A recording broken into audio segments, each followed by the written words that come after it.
우리는 지난 주일 종교개혁주일로 지켰습니다. 그리고 종교개혁의 중심에는 마틴 루터가 있었습니다. 그런데 그는 오직 의인은 믿음으로 말미암아 살리라 라는 로마서의 말씀을 의지하여 종교개혁을 주도했습니다.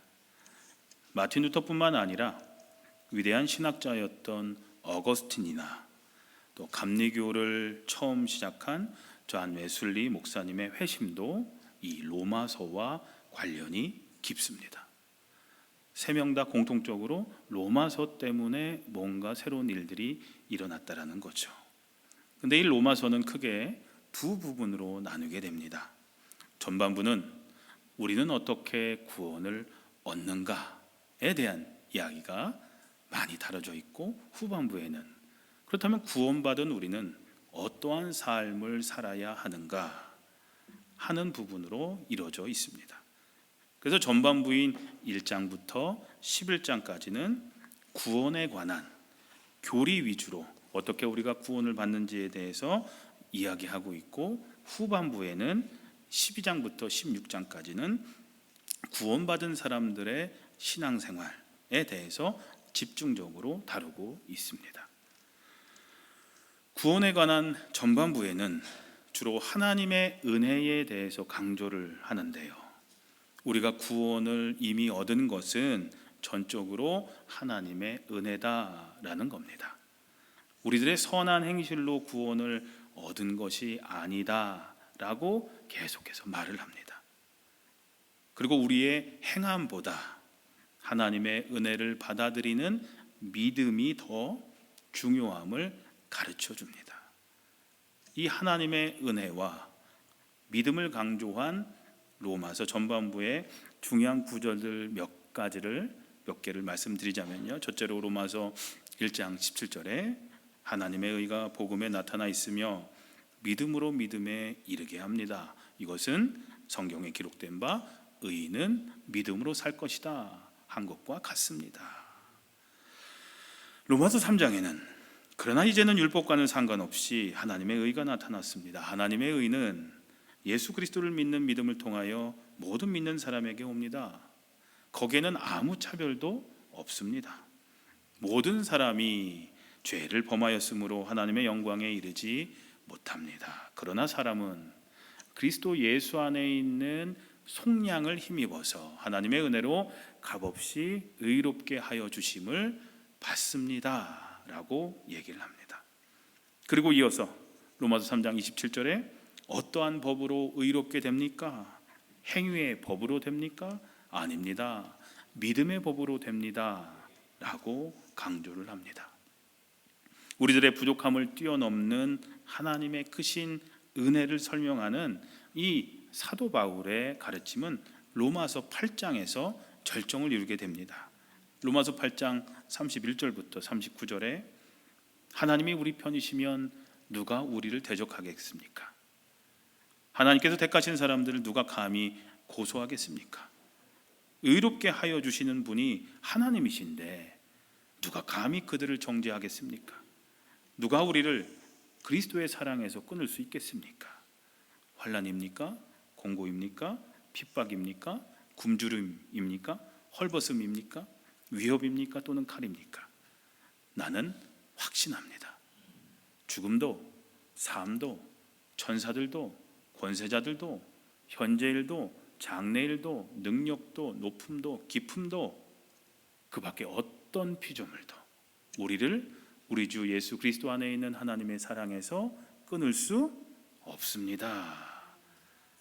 이것이 모든 것을 뛰어넘는 하나님의 우리를 향한 사랑입니다. 한없으신 사랑, 그것이 우리를 향한 주님의 사랑입니다. 우리들의 삶이 실패하여 아무리 구겨지고 형편없어질지라도 하나님은 여전히 우리를 하나님의 자녀로 삼으시고 사랑하십니다. 우리가 아무리 부족해도 하나님 앞에서 우리의 귀한 가치는 절대 변함이 없습니다. 이런 강력한 은혜의 메시지가 로마서 전반부에 자세하게 그리고 분명하게 소개되어 있습니다. 그런데요, 우린 이러한 은혜의 메시지만을 듣고 있으면 다음과 같은 생각을 가질 수가 있습니다. 우리가 선한 행실을 통하여 구원을 얻는 것이 아니고 하나님의 은혜와 믿음으로 구원을 얻는 것이라면 구태여 우리가 선하게 살려고 착한 일을 하려고 노력할 필요가 있을까라는 생각입니다. 그런 생각 안 해보셨습니까? 이미 내가 구원 받았는데, 은혜로 구원을 받는데 뭘 해서 얻는 게 아니고 은혜로, 믿음으로 말미암아 은혜로 구원을 받는데 내가 그럼 착한 일을 할 필요가 없겠네, 이미 구원을 얻었으니까. 이런 생각들 해보신 적 있으십니까? 근데 사도 바울은 이러한 우리들의 생각에 대해서 단호하게 로마서 6장에서 얘기합니다. 그러면 어떻게 해야 하겠습니까? 우리가 율법 아래에 있지 아니하고 은혜 아래에 있다고 해서 마음 놓고 죄를 짓자는 겁니까? 그럴 수 없습니다 라고 얘기를 합니다. 사랑하는 성도님들, 율법보다 믿음이 먼저인 것은 사실입니다. 선한 행실로 구원을 얻는 것은 결코 아닙니다. 그러나 이 은혜와 믿음으로 구원받은 그리스도인들이 하나님의 말씀을 지키고 그리스도인답게 살아가야 하는 것은 당연한 이치라는 겁니다. 율법을 지켜야 구원을 받는다는 율법주의는 잘못된 것이지만 그렇다고 율법을 무시해야 한다는 말은 아닙니다. 예수님께서도 이 점에 대해서 분명하게 말씀해 주신 적이 있습니다. 마태복음 5장에 내가 율법이나 예언자들의 말을 폐하러 온 줄로 생각하지 말아라. 폐하러 온 것이 아니라 완성하러 왔다. 내가 진정으로 너에게 말한다. 천지가 없어지기 전에는 율법은 1.1획도 없어지지 않고 다 이루어질 것이다. 누구든지 이 계명 가운데 가장 작은 것 하나라도 폐지하고 사람들을 그렇게 가르치는 사람은 하늘나라에서 가장 작은 사람이라고 일컬음을 받을 것이요, 또 누구든지 이 계명을 지키며 가르치는 사람은 하늘나라에서 큰 사람이라고 일컬음을 받을 것이다. 내가 너희에게 말한다. 너희의 의로운 행실이 율법학자들과 바리새파 사람들의 의로운 행실보다 낫지 않으면 너희는 하늘나라에 들어가지 못할 것이다 라고 분명히 말씀하셨습니다. 이러한 뜻에서 사도 바울은 로마서의 후반부인 12장에서 16장까지 구원받은 그리스도인들의 신앙생활에 대해서 강조를 합니다. 그리고 후반부인 로마서 12장의 첫 시작을 이렇게 합니다. 그러므로, 이렇게 시작합니다. 그러므로라는 말은 앞에 있는 모든 말들을 전제로 하고서 당연한 결과를 끌어낼 때 하는 말이 그러므로라는 말입니다. 예를 들어서 비가 올 것 같다. 그러므로 우산을 갖고 나가거라. 그죠? 인간은 말을 한다. 그러므로 동물과 구별된다. 사람은 모두 죽는다. 그러므로 나도 언젠가는 죽는다. 이렇게 얘기할 수가 있겠죠. 즉 믿음으로 구원을 받았으니 그러므로 뭐뭐를 해야 된다는 겁니다. 이러한 일들을 우리가 행해야 한다라는 것이 로마서의 후반부이고 오늘 본문 말씀은 그 첫 시작입니다.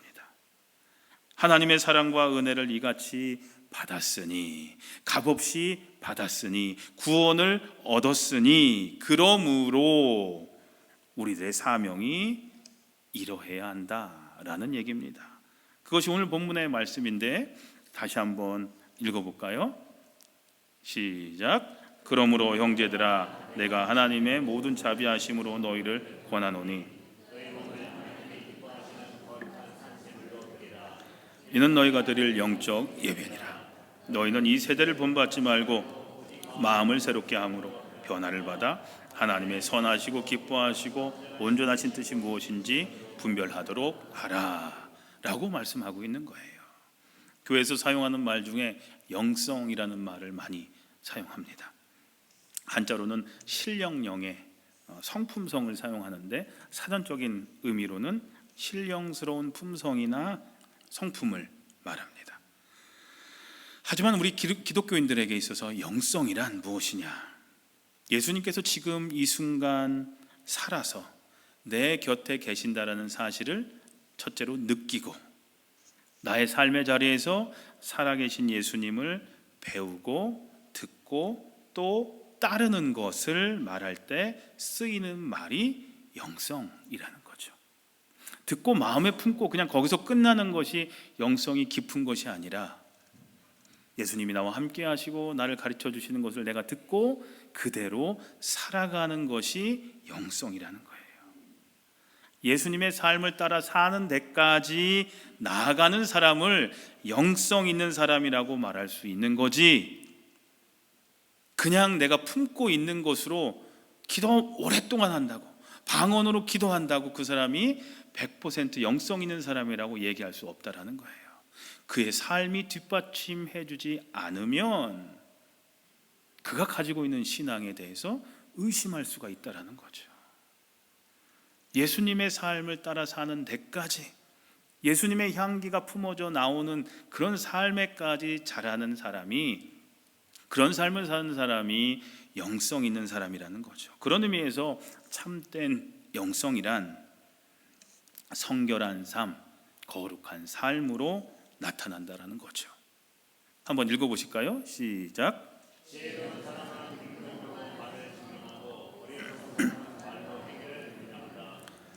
예, 성경에 있는 얘기는 아니지만 참 좋은 말이죠. 지혜로운 사람은 행동으로 말을 증명하고 어리석은 사람은 말로 행위를 변명한다. 여러분들은 여러분들의 그 삶을 행동으로, 여러분들이 하시는 말을 행동으로, 삶으로 증명하고 계십니까? 아니면 그냥 말만 해서 그렇게 변명하고 계십니까? 행동하는 영성, 이것이 바로 참된 영성, 올바른 영성이라고 얘기할 수 있는 겁니다. 사도 바울도 고린도전서 13장에서 얘기했습니다. 참된 영성이란 사람의 방언과 천사의 방언, 예언하는 능력, 모든 지식, 산을 옮길 만한 믿음에 있는 것이 아니라 뭐라고 얘기했습니까? 사랑의 삶을 통하여 진정으로 표현된다라고 말을 했습니다. 그 어떤 것과도 비교할 수 없는 것이 사랑이라고 얘기를 했죠. 미국의 입시 제도 가운데 early decision이라는 게 있습니다. 한국말로는 뭐 수시 전형, 조기 결정이라고 영어로는 이렇게 해석할 수가 있을 텐데, 고등학교 12학년이 되면, 시니어가 되면 대부분의 학교들이 11월 1일까지 한 대학을 지원할 수 있게끔 해줍니다. 저도 제 딸이 지금 시니어가 가지고 이런 제도를 이제 배우고 알고 있는데, 익히고 있는데, 어제가 이제 데드라인이었습니다. 그 딸 얘기를 들어보니까 자기 고등학교 시니어 애들이 많이들 학교에 안 왔대요. 그 이유가 이제 원서를 쓰기 위해서 학교를 안 온 애들도 많다, 그런 얘기를 하더라고요. 근데 이게 뭐냐면 보통 1월 2일부터 아마 이제 정기 모집을 하거든요. 지원을 할 수가 있습니다. 근데 이 수시 전형, 얼리 디시전은 미리 대학에다가 지원서를 내는 겁니다. 먼저. 근데 한 대학만 지원할 수가 있어요. 그리고 12월 중순 되면은 합격자 발표를 해요. 그럼 그 학생들은 합격이 되면 정시 모집에 지원을 못 해요. 1월 달에. 그 학교만 갈 수가 있어요. 딱 한 학교만 지원할 수가 있고, 그 학교에 입학을 하면 다른 학교는 지원 못하고 꼭 그 학교에 가야 하는 제도가 이 early decision 제도예요. 학생들은 좋죠. 빨리 합격이 되면 공부 안 해도 되잖아요. 다음 학기. 근데 그게 이제 약간의 폐단인 거예요. 애들한테 좋지 않은 그런 일들을 하는 거죠. 왜냐하면 이제 합격을 했으니까 공부를 잘 안 해요. 그냥 놀고 막 그냥 그런 경우들이 많다 보니까 그게 좋지가 않은 거예요. 또 때로는 합격을 하고 약간 좋지 않은 학교에서 문란한 행동들 하는 학생들도 있고, 얘기하면 알만한 그런 명문 사립 고등학교에서 메릴랜드에 있는 올해 어얼리 디시전에 합격한 학생이 아마 그 컨닝을 한 것 같아요. 치링을 한 것 같아요. 그래가지고 그게 발각이 돼서 취소가 되는 일들도 일어났다라고 들었습니다. 대학에 들어가기 위해서 열심히 공부를 했는데 대학에 이미 입학을 했으니 더 이상 공부할 필요성을 못 느끼는 거죠. 그런데요, 신앙생활도 그런 식으로 하시는 분들이 계십니다. 물론 신앙생활의 목적은 구원받아 영생에 이르는 것이 목적이겠죠. 그리고 우리는 로마서 10장 10절 말씀처럼 마음으로 믿어서 의에 이르고 입으로 고백해서 구원에 이르게 됩니다. 이미 우리는 다 천국에 들어가는 조기 결정, 얼리 디시전을 받아낸 셈입니다. 이것이 하나님의 크신 은혜이고 우리들에게 복음이죠. 우리가 뭘 해서 잘해서 구원을 얻은 것이 아니라 믿음으로 말미암아 하나님의 은혜로 이미 우리는 구원을 받았습니다.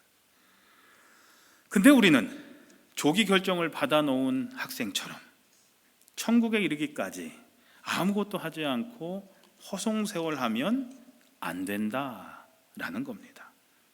그러므로 우리는 오늘 본문에서 사도 바울이 권면한 것처럼 우리의 몸을 하나님이 기뻐하시는 거룩한 산제사로 드리고 이 시대를 본받지 말고 오직 마음을 새롭게 함으로 변화를 받아 하나님의 선하시고 기뻐하시고 온전하신 뜻이 무엇인지 분별하는 성결의 삶을 살아야 한다라는 겁니다. 로마서를 마치면서 사도 바울은 다음과 같은 권면의 말을 합니다. 우리 함께 읽어볼까요? 시작.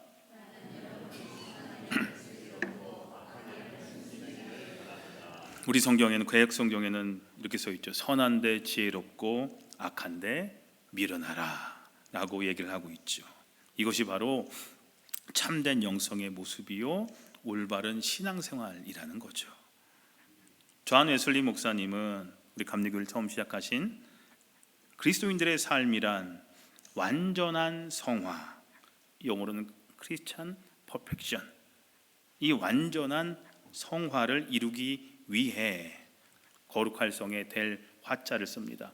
거룩하게 되는 것을 위해서, 거룩한 삶을 위해서 꾸준히 달려가는 삶이어야 한다라고 얘기를 했습니다. 우리가 구원의 길, 그 구원의 길을 걷고 있는 중에 믿음으로 말미암아 우리가 은혜로 의롭다라고 하나님이 인정해 주셔서 구원을 얻게 됐다면 이제는 예수님의 삶에까지, 완전한 삶에까지 닮아가는 크리스찬으로서의 거룩한 삶을 살아가야 한다라고 설교를 했습니다. 예수님께서도 마태복음 5장에서 너희의 하늘 아버지께서 완전하신 것과 같이 너희도 완전하여라 라고 가르쳐 주신 적이 있습니다. 사랑하는 성도님들, 우리를 향하신 예수님의 사랑과 은혜가 크심으로 우리가 값없이 믿음으로 구원을 받았으므로 그러므로 우리는 하나님의 자녀로서 하나님의 자녀라는 이름에 걸맞는 성결한 삶, 구별된 삶, 거룩한 삶을 위해 꾸준히 노력해야 할 줄로 믿습니다. 성령 하나님께서 부족한 우리를 분명히 도와주실 겁니다. 이 믿음이, 이 은혜가 저와 여러분들의 삶을 움직여서 예수님을 닮는 사람, 여러분들을 바라볼 때마다 예수님을 생각나게 하는 사람으로 모두가 다 성화되시기를, 거룩하게 되시기를 우리 주님의 이름으로 간절히 소원하며 축원합니다. 시간